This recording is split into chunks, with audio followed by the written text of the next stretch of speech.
The girl kindly gave a few dollars to a beggar on the street. Unexpectedly, the beggar called out and stopped her from leaving. The girl thought he considered the amount too small, but the beggar said that though he was a beggar, he never accepted charity without return. If she had any wish, he could help fulfill it. However, the girl didn't believe the beggar's words. After all, how could a beggar too poor to do anything but beg help others fulfill wishes? Then the girl prepared to leave, but the beggar called out to her again. He not only stated her birth date but also the color of her underwear. This left the girl utterly stunned. She instantly believed the beggar was an extraordinary person, so she asked him to treat her elder sister. It turned out her sister suffered from a mysterious illness. Her father, the richest man in the region, had hired countless renowned doctors to treat his eldest daughter, but they didn't even know what illness she had. For this, the father flew into a rage. He ordered his subordinates to invite renowned healers from across the land. He promised that whoever cured his daughter's rare ailment would not only marry her but also inherit the family's vast fortune.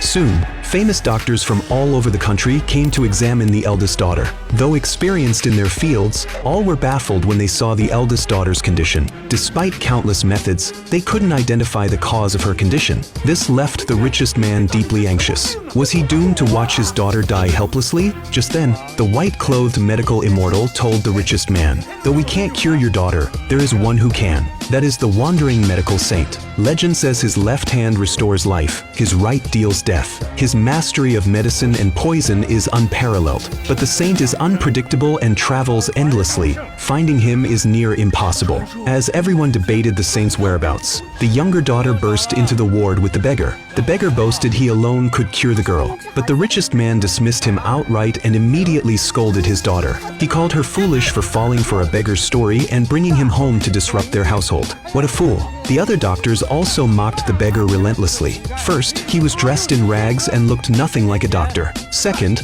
if a beggar cured her, they'd be the laughing stock of the land. Seeing no one believed him, the beggar immediately prepared to leave. The girl rushed to stop him, begging him not to leave. She had witnessed his abilities and feared only someone like him could save her sister. So she promised that if he cured her sister, she would marry him. Only then did the beggar reluctantly agree. But when he tried to examine the patient, a doctor stepped forward to block him. The doctor accused him of being a fraud and a braggart. The beggar didn't tolerate this. He gently patted the doctor's shoulder and warned him to leave. The doctor ignored him, but moments later, he stiffened completely and couldn't speak. The crowd was astonished, assuming the beggar had poisoned him, but the beggar claimed he'd held nothing in his hand. The medical immortal nearby mocked him for using underhanded tricks. He then tried to treat the doctor, quickly using his unique technique. But he didn't know the man wasn't poisoned. His forced treatment only worsened the condition.